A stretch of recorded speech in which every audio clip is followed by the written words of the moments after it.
ನಮಸ್ಕಾರ ಸ್ನೇಹಿತರೆ, ಗಾಯತ್ರಿ ಹಾಬೀಸ್ ಚಾನಲ್ಗೆ ನಿಮಗೆಲ್ಲ ಸ್ವಾಗತ. ಸ್ನೇಹಿತರೆ, ಇವತ್ತು ನಾನು ಆನ್ಲೈನಲ್ಲಿ ಅಮೆಝಾನಿಂದ Agaro imperial granite non stick ಕಡಾಯಿಯನ್ನು ತರಿಸಿದ್ದೀನಿ. 1 ಇಯರ್ ವಾರಂಟಿ ಇದೆ. ಇದಕ್ಕೆ ಗ್ಲಾಸ್ ಲಿಡ್ ಕೂಡ ಇದೆ.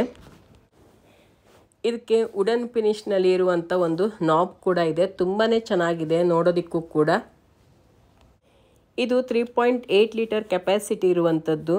28 ಸೆಂಟಿಮೀಟರ್ ಡಯಾಮೀಟರ್ ಇದೆ. ಡಿಸೈನ್ ಕೂಡ ತುಂಬಾ ಚೆನ್ನಾಗಿದೆ. ಇದನ್ನು ಗ್ಯಾಸ್ ಸ್ಟವ್ ಮೇಲಿಟ್ಟು ಅಡುಗೆ ಮಾಡ್ಬೋದು, ಹಾಗೆಯೇ ಇಂಡಕ್ಷನಲ್ಲಿ ಕೂಡ ಇಡಬಹುದು. ಈ ಪ್ಯಾನಲ್ಲಿ ಡೀಪ್ ಫ್ರೈಯಿಂಗ್ ಕೂಡ ಮಾಡ್ಬೋದು, ಹಾಗೆಯೇ ಬಿರಿಯಾನಿ ಪಾಟ್ ಆಗಿ ಕೂಡ ಇದನ್ನು ಬಳಸ್ಬೋದು. ಇದರ ಬಾಟಮ್ ಫ್ಲ್ಯಾಟ್ ಆಗಿರೋದ್ರಿಂದ ಉರಿ ಎಲ್ಲ ಕಡೆ ಹರಡುತ್ತೆ. ಆವಾಗ ಫ್ರೈ ಕೂಡ ಬೇಗ ಆಗುತ್ತೆ ಮತ್ತು ಬಿರಿಯಾನಿ ಎಲ್ಲ ಮಾಡಿದ್ರೆ ಬೇಗನೆ ಬೇಯುತ್ತೆ. ಇದರದ್ದು cast aluminium body dark grey ಕಲರಲ್ಲಿದೆ. ಇದು ನಾನ್ ಸ್ಟಿಕ್ ಕೋಟೆಡ್ ಗ್ರಾನೈಟ್ದು ಇನ್ನರ್ ಲೇಯರ್ ಫಿನಿಶ್ ಆಗಿದೆ. ಇದು ಇಲ್ಲಿಂದ ಇಲ್ಲಿಗೆ ಅಗಲ ಬಂದು 41.4 ಸೆಂಟಿಮೀಟರ್ ಇದೆ. ಮೇಲಿಂದ ಕೆಳಗಿನ ಈ ಅಳತೆ 7.6 ಸೆಂಟಿಮೀಟರ್ ಇದೆ. ಇವಾಗ ನಾನು ಗೋಳಿ ಸೊಪ್ಪಿನ ಕರ್ಕಲಿ ಮಾಡೋಣ ಅಂತೇಳಿ ಗೋಳಿ ಸೊಪ್ಪನ್ನು ಕೊಯ್ಯೋದಕ್ಕೆ ಅಂತೇಳಿ ಟೆರೇಸಿಗೆ ಬಂದಿದ್ದೀನಿ. ಇದು ನಾನೇ ಬೆಳೆಸಿರುವಂಥ ಗೋಳಿ ಸೊಪ್ಪು. ಇದನ್ನ ಬೆಳೆಸೋದಂತೂ ತುಂಬಾ ಸುಲಭ. ಒಂದು ಸಾರಿ ಬೆಳೆಸಿದ್ರೆ ಅಂದರೆ ಅದು ಮತ್ತೆ ಮತ್ತೆ ಆಗ್ತಾನೇ ಇರುತ್ತೆ, ಮತ್ತು ಬೆಳೆಸಬೇಕು ಅನ್ನೋ ಅವಶ್ಯಕತೆ ಕೂಡ ಇರಲ್ಲ. ಇದರಲ್ಲಿ ಗೊಜ್ಜು ಹಸಿ ಎಲ್ಲ ಮಾಡ್ಬೋದು, ತುಂಬ ಚೆನ್ನಾಗಿರುತ್ತೆ. ಇವಾಗಂತೂ ಮಳೆ ಬೀಳ್ತಾ ಇರೋದ್ರಿಂದ ನೋಡಿ ಎಷ್ಟು ಚೆನ್ನಾಗಿ ಗ್ರೀನ್ ಹಾಕ್ಕೊಂಡಿದೆ. ಒಂದು ಗ್ಯಾಸ್ ಸ್ಟವನ್ನು ಹಚ್ಕೊಳ್ಳೋಣ. ಇವತ್ತು ನಾನು ನೆಲಬಸಲೆಯ ಕರ್ಕಲಿ ಮಾಡ್ತಾ ಇದ್ದೀನಿ. ಇವಾಗ ಈ ಕಡಾಯಿಯನ್ನು ಅದರಲ್ಲಿ ಇಟ್ಕೊಳ್ತಾ ಇದ್ದೀನಿ. ಕಡಾಯಿಯನ್ನ ಇಟ್ಕೊಂಡಿದ್ದೀನಿ. ಗ್ಯಾಸ್ ಅನ್ನ ಹೈ ಫ್ಲೇಮ್ ಅಲ್ಲಿ ಇಟ್ಕೋಬಾರ್ದು, ಉರಿನ ಕಡಿಮೆ ಇಟ್ಕೋಬೇಕು. ಇದರಲ್ಲಿ ಈ ಕಡಾಯಿಯನ್ನ ಇಟ್ಕೊಳ್ಳುವಾಗ ಉರಿ ಜಾಸ್ತಿ ಇರಬಾರ್ದು, ಮತ್ತೆ ಇದಕ್ಕೆ ಜಾಸ್ತಿ ಎಣ್ಣೆ ಬೇಕಾಗಲ್ಲ. ಡಯಟ್ ಮಾಡೋರಿಗೆಲ್ಲ ತುಂಬಾನೇ ಒಳ್ಳೇದು ಈ ತರ ಕಡಾಯಿ. ಇವಾಗ ಇದರಲ್ಲಿ ನಾನು ತೆಂಗಿನ ಎಣ್ಣೆಯನ್ನ ಹಾಕೊಳ್ತಾ ಇದ್ದೀನಿ. ನಾನಿಲ್ಲಿ 1 ಚಮಚದಷ್ಟು ತೆಂಗಿನ ಎಣ್ಣೆಯನ್ನ ಹಾಕೊಳ್ತಾ ಇದ್ದೀನಿ. ಸ್ವಲ್ಪ ಬಿಸಿ ಆಗ್ತಿದ್ದಂಗೆ ನಾನಿಲ್ಲಿ ಉದ್ದಿನ ಬೇಳೆಯನ್ನ ಹಾಕೊಳ್ತಾ ಇದ್ದೀನಿ. ಅರ್ಧ ಚಮಚದಷ್ಟು ಉದ್ದಿನ ಬೇಳೆ, ಹಾಗೆ 1/4 ಚಮಚದಷ್ಟು ಸಾಸಿವೆ. ಈ ತರ ಕಡಾಯಿಯಲ್ಲಿ ನಾವು ಏನಾದ್ರೂ ರೆಸಿಪಿ ಮಾಡ್ತೀವಿ ಅಂದ್ರೆ ಈ ತರ ವುಡನ್ ಅಥವಾ ನೈಲನ್ ಸ್ಪ್ಯಾಚುಲನ್ನ ಬಳಸಬೇಕು. ಸ್ಟೀಲ್ ಅನ್ನ ಬಳಸಕ್ ಹೋಗ್ಬಾರ್ದು. ಇವಾಗ ಇದಕ್ಕೆ ಚಿಕ್ಕ ಇಂಗಿನ ಚೂರನ್ನ ಸೇರಿಸ್ಕೊಳ್ತಾ ಇದ್ದೀನಿ. ನೀವು ಪುಡಿ ಹಿಂಗ್ ಹಾಕ್ತಾ ಇದ್ರೆ 1/4 ಚಮಚದಷ್ಟು ಹಿಂಗನ್ನ ಹಾಕೋಬೇಕು. ಅದಾದ ನಂತರ ನಾನು 3 ಹಸಿಮೆಣಸಿನಕಾಯಿನ ಇಲ್ಲಿ ಸೇರಿಸ್ಕೊಳ್ತಾ ಇದ್ದೀನಿ. ಹಾಗೆ ಕರಿಬೇವು, ಬೆಳ್ಳುಳ್ಳಿ,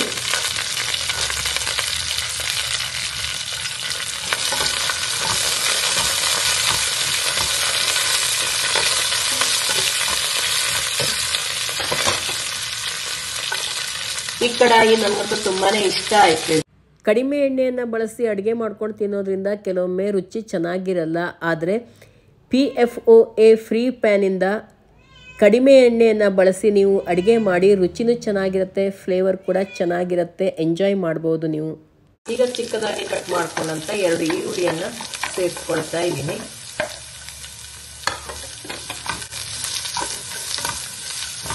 ಈರುಳ್ಳಿ ಸ್ವಲ್ಪ ಕಲರ್ ಚೇಂಜ್ ಆಗೋವರೆಗೆ ಇದನ್ನ ಹುರ್ಕೊಳ್ಳೋಣ. ಈಗ ಇದಕ್ಕೆ ನಾನು ಸ್ವಲ್ಪ ಓಂಕಾಳನ್ನ ಹಾಕೊಳ್ತಾ ಇದ್ದೀನಿ.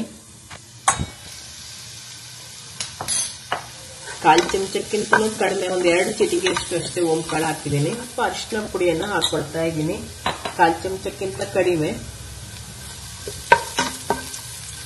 ಇವಾಗ ಕ್ಲೀನ್ ಆಗಿ ತೊಳೆದು ಕಟ್ ಮಾಡ್ಕೊಂಡಂತ ನೆಲಬಸಲೆಯನ್ನ ಸೇರಿಸ್ಕೊಳ್ತಾ ಇದ್ದೀನಿ.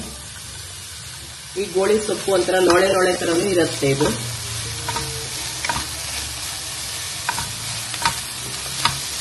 ಈಗ ಇದಕ್ಕೆ ಈಗಲೇನೆ ಉಪ್ಪು ಹಾಕ್ಬಿಡ್ತೀನಿ, ಯಾಕೆಂದ್ರೆ ಸೊಪ್ಪು ಬೇಗ ಕರಗತ್ತೆ. ನಾವು ಬೇರೆ ಯಾವ್ದಾದ್ರು ಲಿಡ್ ಮುಚ್ಚಿದ್ರೆ ನೀರಿನ ಅಂಶ ಕೆಳಗಡೆ ಬೀಳುವಂತ ಸಾಧ್ಯತೆ ಇರುತ್ತೆ. ಈ ತರ ಇಲ್ಲಿ ನೀರು ಕೆಳಗಡೆ ಬೀಳಲ್ಲ. ಮತ್ತೆ ಈ ಗ್ಲಾಸ್ ಕೂಡ ತುಂಬಾ ಚೆನ್ನಾಗಿದೆ, ಹೆವಿ ವೇಟ್ ಇದೆ. ನಂಗಂತೂ ತುಂಬಾನೇ ಇಷ್ಟ ಆಯ್ತು. ಹಾಗೇನೆ ಇಲ್ಲಿ 2 ವುಡ್ಡಿನ ಹ್ಯಾಂಡಲ್ ಇದೆ, ಇದು ಕೂಡ ತುಂಬಾ ಇಷ್ಟ ಆಯ್ತು. ಇಲ್ಲೂ ಕೂಡ ನೋಡಿ ವುಡ್ಡಿಂದೇ ಇದೆ, ನಾಬ್ ಇದೆ. ಒಂಥರ ಹಿಡ್ಕೊಳ್ಳೋದಿಕ್ಕೆ ನೋಡೋದಕ್ಕೂ ಕೂಡ ತುಂಬಾನೇ ಚೆನ್ನಾಗಿದೆ ಇದು. ನನಗಂತೂ ಇದು ತುಂಬಾ ಇಷ್ಟ ಆಯ್ತು. ನಿಮ್ಗೆ ಯಾರಿಗಾದ್ರೂ ಇದು ಇಷ್ಟ ಆಗಿದ್ರೆ ನಾನು ಡಿಸ್ಕ್ರಿಪ್ಷನ್ ಅಲ್ಲಿ ಲಿಂಕ್ ಅನ್ನ ಶೇರ್ ಮಾಡಿರ್ತೀನಿ ಅಮೆಜಾನ್ ನೀವು ತರಿಸ್ಕೊಡಿ. ಇವಾಗ ಲಿಡ್ ಓಪನ್ ಮಾಡಿ. ಈಗ ರುಚಿಗೆ ತಕ್ಕಷ್ಟು ಉಪ್ಪನ್ನ ಸೇರಿಸ್ಕೊಳ್ತಾ ಇದೀನಿ. ಉಪ್ಪು ಬೇಕಂದ್ರೆ ಆಮೇಲೆ ನೋಡ್ಕೊಂಡು ಹಾಕೋಬೇಕು, ಯಾಕೆಂದ್ರೆ ಸೊಪ್ಪು ಕರಗದ ಮೇಲೆ ಜಾಸ್ತಿ ಉಪ್ಪು ಹಾಕೊಂಡ್ಬಿಟ್ರೆ ಉಪ್ಪು ಜಾಸ್ತಿ ಆಗ್ಬಿಡುತ್ತೆ. ಅದಕ್ಕೆ ಕಡಿಮೆ ಹಾಕ್ತಾ ಇದೀನಿ. ಕೆಲವೊಮ್ಮೆ ಗೋಳಿ ಸೊಪ್ಪು ಲೊಳೆ ಲೊಳೆ ಆಗುವಂತ ಸಾಧ್ಯತೆ ಇರುತ್ತೆ. ಅದಕ್ಕೋಸ್ಕರ ನಾವು ಈಗ್ಲೇನೆ ಉಪ್ಪು ಹಾಕೊಂಡ್ಬಿಟ್ರೆ ಲೊಳೆ ಆಗಲ್ಲ. ನಾನೀಗ ಸ್ವಲ್ಪ ಲಿಂಬು ರಸವನ್ನ ಹಾಕೊಳ್ತಾ ಇದ್ದೀನಿ. ಲಿಂಬು ರಸ ಹಾಕೋದ್ರಿಂದ ಲೊಳೆ ಆಗಲ್ಲ ಅದು. ಇವಾಗ ಓಪನ್ ಮಾಡಿ ನೋಡೋಣ. ಚೆನ್ನಾಗಿ ಬೆಂದಿದೆ ಸೊಪ್ಪು. ಈಗ ಉರಿ ತೆಗೆದು ಬಿಡ್ತೀನಿ. ಇದು ಸ್ವಲ್ಪ ಆರ್ಲಿ.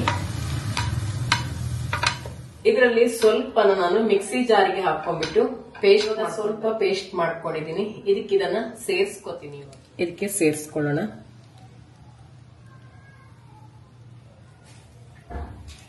ಸೇರಿಸ್ಕೊಂಡ್ಬಿಟ್ಟು ಚೆನ್ನಾಗಿ ಇದನ್ನ ಈ ರೀತಿ ಮಿಕ್ಸ್ ಮಾಡ್ಕೋಣ. ನೀವು ಬೇಕಂದ್ರೆ ಸೊಪ್ಪು ಬೇಗ ಬೇಯಲ್ಲ ಅನ್ಸಿದ್ರೆ ಇದ್ರಲ್ಲಿ ನೀರಿನಂಶ ಇತ್ತು, ಮಳೆ ಬೀಳ್ತಾ ಇತ್ತಲ್ಲ ಚೆನ್ನಾಗಿ, ನೀರಿನಂಶ ಇಲ್ಲ ಅಂದ್ರೆ ನೀವು ಬೇಯಿಸುವಾಗ ಸ್ವಲ್ಪ ನೀರು ಕೂಡ ಹಾಕೋಬಹುದು. ಇವಾಗ ಸ್ವಲ್ಪ ಮಿಕ್ಸಿ ಜಾರ್ ತೊಳೆದಂತ ನೀರನ್ನ ಇದಕ್ಕೆ ಸೇರಿಸ್ಕೊಳ್ತಾ ಇದ್ದೀನಿ. ಇವಾಗ ಇದನ್ನ ಸ್ವಲ್ಪ ಕುದಿಸ್ಕೋತೀನಿ. ನೀವು ಡಯಟ್ ಎಲ್ಲ ಮಾಡ್ತಾ ಇದ್ದವರಾದ್ರೆ ಇದರಲ್ಲಿ ಸ್ವಲ್ಪನೇ ಆಯಿಲ್ ಬಳಸ್ಬಿಟ್ಟು ರೆಸಿಪಿನ ರೆಡಿ ಮಾಡ್ಕೋಬಹುದು. ನಾನು ಇದಕ್ಕೆ ಸ್ವಲ್ಪನೇ ಆಯಿಲ್ ಹಾಕಿದ್ದೆ. ನೋಡಿ ಎಷ್ಟು ಚೆನ್ನಾಗಿ ಆಗಿದೆ. ನನಗಂತೂ ತುಂಬಾನೇ ಖುಷಿ ಆಗ್ತಾ ಇದೆ. ಇವಾಗ ಇದನ್ನ ಹೇಗ್ ವಾಶ್ ಮಾಡೋದನ್ನು ಕೂಡ ನಿಮ್ಗೆ ತೋರಿಸ್ತೀನಿ. ವಾಶ್ ಮಾಡೋದು ಕೂಡ ತುಂಬಾನೇ ಸುಲಭ. ಇದನ್ನ ಈ ಕಡಾಯಿನ ವಾಶ್ ಮಾಡೋದು ತುಂಬಾ ಸುಲಭ.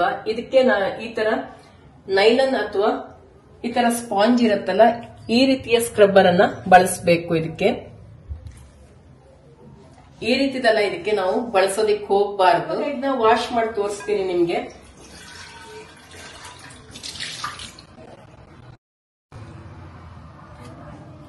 ಸ್ವಲ್ಪ ವಿಮ್ ಲಿಕ್ವಿಡ್ ಹಾಕೊಂಡಿದ್ದೀನಿ. ಮಕ್ಕಳು ಕೂಡ ಇದನ್ನ ಎಂಜಾಯ್ ಮಾಡ್ತಾ ವಾಶ್ ಮಾಡ್ತಾರೆ. ಇವಾಗ ಖುಷಿ ಇಲ್ಲಿ ಇದನ್ನ ನಾನೇ ವಾಶ್ ಮಾಡ್ತೀನಿ ಅಂತ ಮಾಡ್ತಾ ಇದ್ದಾಳೆ. ಡಿಶ್ ವಾಷರಲ್ಲೆಲ್ಲ ಇದನ್ನ ಕ್ಲೀನ್ ಮಾಡಬಾರ್ದು. ಎಷ್ಟು ಚೆನ್ನಾಗಿ ಕ್ಲೀನ್ ಆಯ್ತು ಅಂತೇಳಿ. ತುಂಬಾ ಸುಲಭದಲ್ಲಿ ನಾವು ಇದನ್ನ ಕ್ಲೀನ್ ಮಾಡ್ಕೋಬಹುದು. ಇವಾಗ ಹಲಸಿನ ಹಣ್ಣು ಆಗುವಂಥ ಟೈಮು, ಮಳೆ ಕೂಡ ಜೋರಾಗಿ ಸ್ಟಾರ್ಟ್ ಆಗಿಬಿಟ್ಟಿದೆ. ಅದಕ್ಕೋಸ್ಕರ ಊರಿಂದ ಬತ್ತಂದಂಥ ಹಲಸಿನ ಹಣ್ಣನ್ನು ಇವಾಗ ಸೊಳೆ ಎಲ್ಲ ತೆಕ್ಕೊಂಬಿಟ್ಟು ಸ್ವಲ್ಪ ಅತ್ತೆ ಕಡುಬು ಮಾಡ್ತೀನಿ ಅಂತಂದ್ರು. ಸ್ವಲ್ಪ ರೊಟ್ಟಿ ಮಾಡೋದಕ್ಕೆ ಬಳಸಿ ಮತ್ತೆ ಉಳಿದಂಥದ್ನೆಲ್ಲ ಸ್ಟೋರ್ ಮಾಡಿಡೋದಕ್ಕೆ ಅಂತೇಳಿ ಇವಾಗ ಸೊಳೆ ಎಲ್ಲ ತೆಕ್ಕೊಳ್ತಿದ್ದಾಗಿದೆ. ಸೊಳೆ ಎಲ್ಲ ತೆಗೆದು ಬೀಜ ಎಲ್ಲ ಬಿಡಿಸ್ಕೊಂಡ್ಬಿಟ್ಟು ಇದನ್ನು ಹೇಗೆ ರೆಡಿ ಮಾಡ್ತೀವಿ ಅನ್ನೋದನ್ನು ತೋರಿಸ್ತೀನಿ. ಇವಾಗ ಒಂದು ಮಿಕ್ಸಿ ಜಾರನ್ನು ತಗೊಂಡ್ಬಿಟ್ಟು ಅದರಲ್ಲಿ ಸೊಳೆ ಎಲ್ಲ ಬಿಡಿಸ್ಕೊಂಡಿದ್ದೆಲ್ಲ ಬೀಜ ಎಲ್ಲ ತೆಕ್ಕೊಂಡ್ಬಿಟ್ಟು ಅದನ್ನು ಹಾಕಿ ನುಣ್ಣಗೆ ಇದನ್ನು ರುಬ್ಕೊಳ್ಳೋಣ. ಇದಕ್ಕೆ ನೀರೆಲ್ಲ ಹಾಕ್ಕೋಬಾರ್ದು, ಹಾಗೇನೆ ಬರೀ ಹಣ್ಣಿನ ರಸ ಅಷ್ಟೇ ಇರಬೇಕು. ಇವಾಗ ನೋಡಿ ರುಬ್ಕೊಂಡಿದ್ದಾಗಿದೆ. ಈ ರೀತಿ ಪೇಸ್ಟ್ ರೆಡಿ ಆಗಿದೆ. ಇದನ್ನು ಒಂದು ಕಡಾಯಿಗೆ ಹಾಕ್ಕೊಳ್ಳೋಣ. ಇವಾಗ ಇಷ್ಟು ರೆಡಿ ಆಯಿತು. ಈಗ ಇದೆಷ್ಟು ಸಾಕು ಇದಕ್ಕೆ. ಇವಾಗ ನಾನು ಈವ್ನಿಂಗ್ ಟೈಮಲ್ಲಿ ವ್ಲಾಗ್ ಸ್ಟಾರ್ಟ್ ಮಾಡಿದ್ದೀನಿ.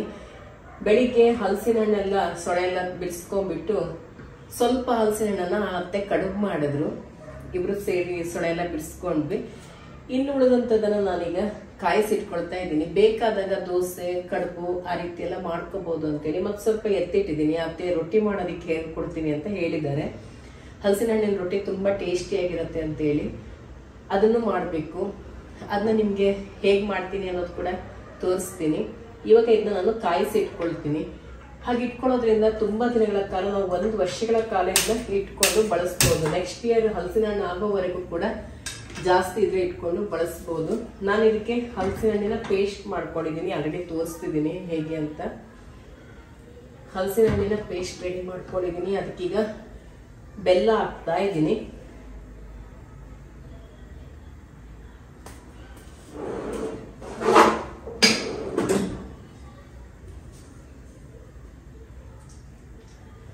ಬೆಲ್ಲ ಹಾಕೊಂಡ್ಬಿಟ್ಟು ಚೆನ್ನಾಗಿ ಇದನ್ನ ಕಾಯಿಸ್ಕೊಳ್ತೀನಿ.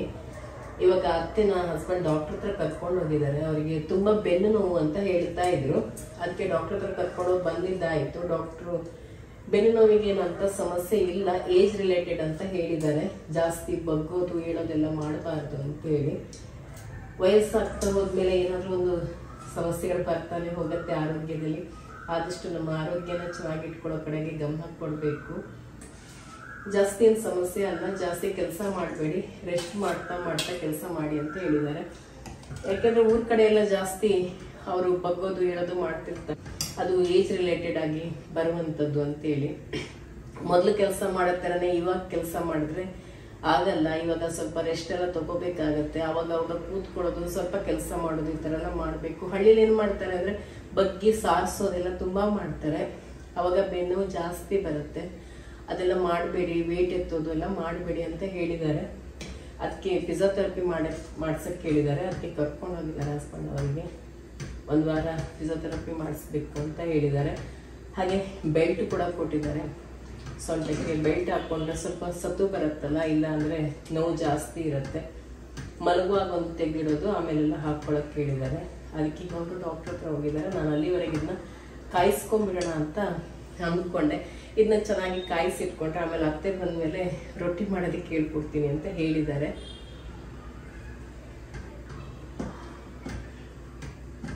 ಅದಕ್ಕೆ ನಾನು ಹಲಸಿನ ಹಣ್ಣಿನ ಬೀಸಿದಂಥ ಪೇಸ್ಟ್ ಎತ್ತಿಟ್ಟಿದ್ದೀನಿ. ನಾವು ಹಲಸಿನ ಹಣ್ಣು ಗುಳ ಅಂತ ಹೇಳೋದು, ಅದಕ್ಕೆ ಹಲಸಿನ ಹಣ್ಣು ಗುಳ ಅಂತ ಹೇಳ್ತೀವಿ. ಇವಾಗ ಇದನ್ನ ಚೆನ್ನಾಗಿ ಕಾಯಿಸ್ಕೋಬೇಕು. ಇದು ಕೊತ ಅಂತ ಕುದಿಬೇಕು, ಅಷ್ಟು ಚೆನ್ನಾಗಿ ಕಾಯಿಸ್ಕೋಬೇಕು. ಕೊತ ಕುದಿದು ಒಂಥರ ಪಾಕ ಬರುತ್ತಲ್ಲೋ ಆ ಥರ ಗಟ್ಟಿಯಾಗಿ ಬಂದರೆ ತುಂಬ ದಿನಗಳ ಕಾಲ ಇದನ್ನ ಇಟ್ಕೋಬಹುದು. ಇದರಲ್ಲಿ ನೀರಂಶ ಇರಬಾರ್ದು, ನೀರಂಶ ಎಲ್ಲ ಡ್ರೈ ಆಗಿರಬೇಕು. ಆವಾಗ ಮಾತ್ರ ಇದೆಷ್ಟು ದಿವಸ ಇದ್ರೂ ಏನಾಗಲ್ಲ. ಮತ್ತು ಇದನ್ನ ರುಬ್ಬುವಾಗ ನಾವು ನೀರೆಲ್ಲ ಹಾಕ್ಕೋಬಾರ್ದು. ಇದಕ್ಕೆ ಬರೀ ಹಲಸಿನ ಹಣ್ಣಿನ ರಸ ಅಷ್ಟೇ. ಅದಕ್ಕೆ ಈಗ ಬೆಲ್ಲ ಹಾಕ್ಕೊಂಡಿದ್ದೀನಿ. ಚೆನ್ನಾಗಿ ಬೆಲ್ಲ ಹಾಕ್ಕೋಬೇಕು. ಬೇಕಂದ್ರೆ ನೀವು ಉಪ್ಪು ಕೂಡ ಈಗಲೇ ಸೇರಿಸ್ಕೊಂಡು ಕಾಯಿಸ್ಕೋಬಹುದು. ಆದರೆ ಉಪ್ಪನ್ನು ಈಗ ಹಾಕ್ಕೊಳ್ಳೋದಕ್ಕಿಂತ ನಾವು ಏನು ತಿಂಡಿ ಮಾಡ್ತೀವೋ ಆ ಟೈಮಲ್ಲಿ ಉಪ್ಪು ಹಾಕ್ಕೊಂಡ್ರೆ ಚೆನ್ನಾಗಿರುತ್ತೆ ಅಂತೇಳಿ ನಾನು ಆ ಟೈಮಲ್ಲಿ ಹಾಕ್ಕೊಳ್ಳೋದು ಅಂತ ಹಾಕ್ತಾ ಇಲ್ಲ. ಕೆಲವೊಬ್ರು ಹಾಕ್ಕೊಳ್ತಾರೆ.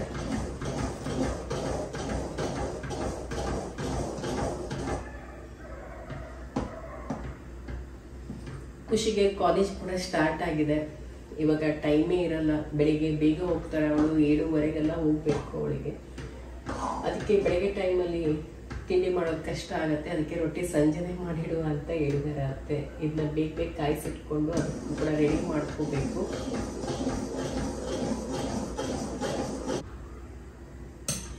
ಊರಲ್ಲೆಲ್ಲ ಓಡಾಡ್ಕೊಂಡು ಬಂದಿದ್ದಾಯಿತು, ಚೆನ್ನಾಗಿತ್ತು. 1-1.5 ತಿಂಗಳ ಬರೀ ತಿರುಗ್ತಾನೆ ಇದ್ವಿ ನಾವು. ಜಪಾನಿಗೆ ಹೋಗಿ ಬಂದಿದ್ದಾಯಿತು. ಫಸ್ಟ್ ಊರಿಗೆ ಹೋಗಿ ಬಂದ್ವಿ. ಊರಿಂದ ಬಂದಮೇಲೆ ಜಪಾನಿಗೆ ಹೋಗಿದ್ದಾಯಿತು. ಮತ್ತೆ ಊರಿಗೆ ಹೋದ್ವಿ. ಗೃಹ ಪ್ರವೇಶ ಇತ್ತು, ಅಜ್ಜನ ಮನೆ ಮಾವನ ಮಗಳ ಮದುವೆ ಇತ್ತು. ಎಲ್ಲ ಓಡಾಡಿಕೊಂಡು ಬಂದು ಇವಾಗ ಖುಷಿ ಕಾಲೇಜ್ ಕೂಡ ಸ್ಟಾರ್ಟ್ ಆಯಿತು. ಅವಳಿಗೆ 29ಕ್ಕೆ ಕಾಲೇಜ್ ಅಂತ ಹೇಳಿದ್ರು ಏಪ್ರಿಲಲ್ಲಿ. ಆಮೇಲೆ ಮುಂದೋಯ್ತು. ಹಾಗೆ ಅದಾದಮೇಲೆ ಮತ್ತೆ ಮುಂದೋಯ್ತು. ಹಾಗೆ ಇವಾಗ ಸ್ಟಾರ್ಟ್ ಆಗಿದೆ. ಸದ್ಯ ಎಲ್ಲ ಮುಗಿದ ಮೇಲೆ ಕಾಲೇಜ್ ಸ್ಟಾರ್ಟ್ ಆಯಿತು. ಹಾಗೆ ಇನ್ನೊಂದು ವಾರ ಆರುಷಿಗೂ ಕೂಡ ಸ್ಕೂಲ್ ಸ್ಟಾರ್ಟ್ ಆಗುತ್ತೆ. ಆರುಷಿಗೆ ಮೇ 29ರಿಂದ ಸ್ಟಾರ್ಟ್ ಆಗುತ್ತೆ. ಇದು ಚೆನ್ನಾಗಿ ಕುದಿ ಬರಲಿ. ಉರಿನ ಸ್ವಲ್ಪ ಕಡಿಮೆ ಮಾಡ್ತೀನಿ. ಉರಿ ಕಡಿಮೆ ಮಾಡಿಬಿಟ್ಟು ಬೆಕ್ಕಿಗೆ ಊಟ ಕೊಟ್ಬಿಟ್ಟು ಬರ್ತೀನಿ ಮೇಲೆ. ಬೆಕ್ಕನ್ನ ಟೆರಸ್ ಮೇಲೆ ಬಿಟ್ಟಿದ್ದೀನಿ. ಸ್ವಲ್ಪ ಓಡಾಡ್ಕೊಂಡಿರುತ್ತೆ, ಗಾಳಿಗೆ ಚೆನ್ನಾಗಿರುತ್ತೆ ಅವಕ್ಕೆ, ಮರಿಗಳಿಗೆಲ್ಲ. ಮನೆ ಒಳಗಡೆ ಇದ್ದು ಪಾಪ ಅವಕ್ಕೂ ಬೇಜಾರು ಬರುತ್ತೆ ಅಂತೇಳಿ ಟೆರಸ್ಸಿಗೆ ಬಿಟ್ಟಿದ್ದೀನಿ. ಮಳೆ ಕೂಡ ಬರೋ ಹಾಗಿದೆ. ಅದಕ್ಕೆ ಊಟ ಕೊಟ್ಬಿಟ್ಟು ಬರ್ತೀನಿ. ಇವಾಗ ನೋಡಿ, ಇದು ಚೆನ್ನಾಗಿ ಕುದಿ ಬರ್ತಾ ಇದೆ.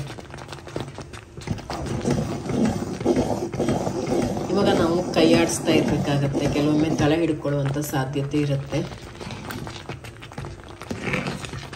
ಇದು ಸ್ವಲ್ಪ ಗಟ್ಟಿಯಾಗಿ ಬರಬೇಕು. ಇನ್ನೂ ಅಲ್ಲಿವರೆಗೆ ಇದನ್ನು ಕುದಿಸ್ಕೊಳ್ಳೋಣ.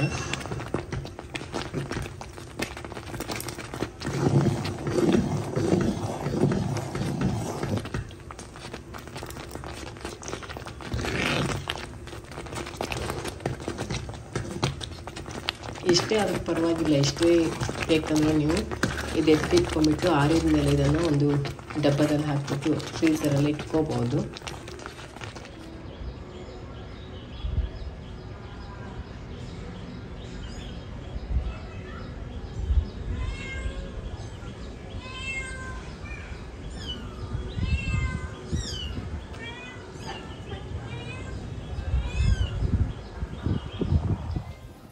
ಬೆಕ್ಕಿಗೆ ಊಟ ಖಾಲಿ ಆದಂಗೆ ಅದರ ಪ್ಲೇಟಲ್ಲಿ ಊಟ ಹಾಕಿಟ್ಬಿಟ್ರೆ ಅದು ಮತ್ತೆ ಇಲ್ಲಿ ಕೆಳಗಡೆ ಅಂತೂ ಏನು ತಿನ್ನೋದಕ್ಕೆಲ್ಲ ಬರೋದಿಲ್ಲ. ಅತ್ತೆ ಇಷ್ಟ ಆದ್ರೆ ಸಾಕ್ತಾ ನೋಡೋದು ಸಾಕು. ಅದು ನೀ ಹಾಕೋ ಫ್ರಿಜ್ಜಲ್ಲಿ ಇಟ್ಕೊತೀಯಲ್ಲ ಸಾಕು.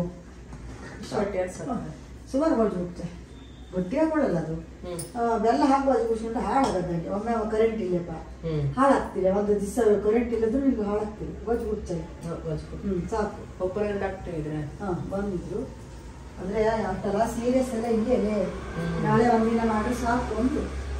ಅಂದ್ರೆ ನಿಂಗೆ ರೆಸ್ಟೇ ಮೇನು, ಮತ್ತೆ ನಿಂಗೆ ಎಂತ ಚಿಕಿತ್ಸೆ ಮತ್ತೆ ಇದ್ರುವ ರೆಸ್ಟೇ ಮೇನು, ಮತ್ತೆ ಅಷ್ಟೆಲ್ಲ ಸೀರಿಯಸ್ ಇಲ್ಲ ಇಲ್ಲೇ.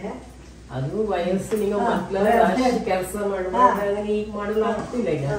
ಅದೇ ರೆಸ್ಟ್, ನೀವು ರೆಸ್ಟ್ ಎಷ್ಟು ಮಾಡ್ಕತ್ರ ಬಗ್ಗಿ ಗಿಗ್ಗಿ ಮಾಡೋದಿಲ್ಲ, ರೆಸ್ಟ್ ಎಷ್ಟು ಮಾಡ್ಕತ್ರ ಅಷ್ಟು ಕಡಿಮೆ ಆಗ್ತದೆ. ಇದು ನೀವು ಸೊಕಾಗಿ ಗುಳಿಗೆ ತಗೊಂಡು ಸೊಕಾಗೆ ಬೆಲ್ಟ್ ತಗೊಂಡು ಸೊಕಾಗೆ ಅಂತ ನೋಡಿ. ಅದೇ ಮೊದ್ಲು ಕೆಲಸ ಮಾಡ್ದಂಗೆ ಮಾಡ್ತೇಳಲ್ಲ, ನಾಳೆ ಒಂದ್ ದಿವಸ ಸಾಕು ಸಾಕು ಸಾಕು. ಅಂದ್ರೆ ಸೀರಿಯಸ್ ಇದ್ದವಕ್ಕೆ 10-11 ದಿವಸ ಹಿಂಗೆಲ್ಲ ಬೇಕಾಗ್ತದೆ. ಈಗ ನಿಮ್ಗೆ ಏನು ನೋವು ಇವೆಲ್ಲ ಹಿಂಗೆ ಹಂಗಾಗಿ ಬೇಡ ಸಾಕು. ನಿಂಗೆ ಈಗ ಬಗ್ಗರೆಲ್ಲ ನೋವು ಗೊತ್ತಿಲ್ಲ? ಹಂಗೆಲ್ಲ ನೋವುತ್ತಿಲ್ಲ ನಿಂಗೆ, ಹಂಗೆಲ್ಲ ನೋವುತ್ತಿಲ್ಲ.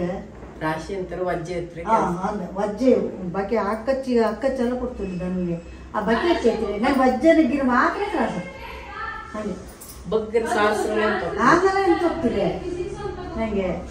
ವಜ್ಜೆ ನೆಗಿದ್ಕೂಳೆ ಒಂದು ದಿವಸ ತ್ರಾಸತ್ತು. ಅದ ನಮಗೆ ಸೋಪಾಗಿ ದಿಂಬು ಇರ್ತಲೆ, ಆ ದಿಂಬಿಗೆ ಸಾದು ಕುತ್ಕೊತೀವಿ ಸೊಂಟಕ್ಕೆ ಕಡೆ ಎಲ್ಲ ರೆಸ್ಟ್ ಆದ್ರೆ ಆರಾಮಾಗ್ತದೆ ಹಿಂಗೆ ಹೆಂಗೆ. ಆಗ ಒಂದು ಅಂದ್ರೆ ವಯಸ್ಸಾಗಿದ್ದಕ್ಕೆ ನಿಮ್ಗೆ ರೆಸ್ಟೆಲ್ಲ ಕಡಿಮೆ ಆಗ್ತದೆ ಅಂದ್ರೆ ಏನೋ ಆಮೇಲೆ ಸಮಸ್ಯೆ ಎಲ್ಲ ಇಲ್ಲ, ಪ್ರಾಬ್ಲಮ್ ಇಲ್ಲ. ಅದು ವಜ್ಜೆ ಬಕೆಟ್ ಅನ್ನ ನೆಗುತ್ತನಲ್ಲ, ಹಿಂಡಿ ಪಾತ್ರನೂ ಎಲ್ಲ ನೆಗ್ಗಿ ವಜ್ಜೆ ನೆಗ್ಗಿದ್ರೆ ವಜ್ಜೆ ನೆಗಿಸ್ಕೊಂಡು ಆ ದಿನ ತ್ರಾಸತ್ತು. ಕಡೆ ಹಂಗೆ ಸಾದಿ ಮನಿಕೆಂಡು ಮಾಡಿ ಸಮಾಧಾನ ಕಳಿಸರಿ ಆಗ್ತದೆ. ಊರಲ್ಲಿ ಎಂತ ಮಾಡ್ತೀರಿ ಅಂದ್ರೆ ಓಡಾದ್ರೆ ಸ್ವಲ್ಪ ಕಷ್ಟ ಆಗ್ತದೆ ಇಲ್ಲ ಅಂದ್ರೆ ರಾಶಿ ದೂರ ನೆಡಲಾಗ್ತದೆ. ನೋಡಿ ಇವಾಗ ಇದು ಈ ರೀತಿ ರೆಡಿಯಾಗಿದೆ. ಇದು ಆರಿದ ಮೇಲೆ ಒಂದು ಡಬ್ಬದಲ್ಲಿ ಹಾಕಿಬಿಟ್ಟು ಫ್ರೀಝರಲ್ಲಿ ಇಟ್ಕೊಂಡ್ರೆ 1 ವರ್ಷಗಳ ಕಾಲ ಇದನ್ನು ಇಟ್ಕೋಬೋದು. ಇವಾಗ ಬೆಳಿಗ್ಗೆ 7-7:30 ತಿಂಡಿ ತಿಂದಾಗ್ಬಿಡ್ಬೇಕು. ಯಾಕಂತಂದರೆ ಖುಷಿಗೆ 7:30 ಕಾಲೇಜಿಗೆ ಹೊರಡೋದು. ಹಸ್ಬೆಂಡ್ ಅವಳನ್ನ ಬಿಡ್ತಾ ಇರೋದ್ರಿಂದ ಎಲ್ಲರಿಗೂ ತಿಂಡಿ ಕೂಡ ರೆಡಿ ಮಾಡ್ತಾ ಇದ್ದೀನಿ. ಹಾಗೆ ಇವಾಗ ಖುಷಿಗೆ ಲಂಚ್ ಬಾಕ್ಸಿಗೂ ಕೂಡ ರೆಡಿ ಆಯಿತು. ಇವಾಗ ಅವಳು ಹೊರಡ್ತಾ ಇದ್ದಾಳೆ. ಖುಷಿ ಕಾಲೇಜ್ ಹೆಂಗಿದ್ದೆ? ಕಾಲೇಜ್ ಲೈಫು ಹೈಸ್ಕೂಲ್ ಚಲೋ ಇತ್ತು, ಕಾಲೇಜ್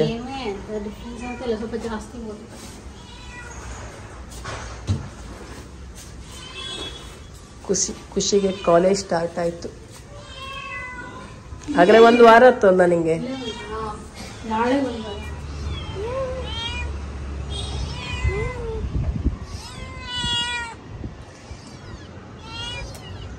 ಹಂಗೆಲ್ಲ ಮಾಡ ಅರ್ಷಿ.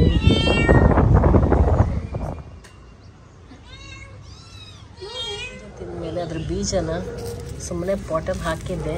ನೋಡಿ ಇಷ್ಟು ದೊಡ್ಡ ಕಾಯಾಗಿದೆ, ಕೂಡ ಕರ್ಬೂಜ ಆಗಿದೆ.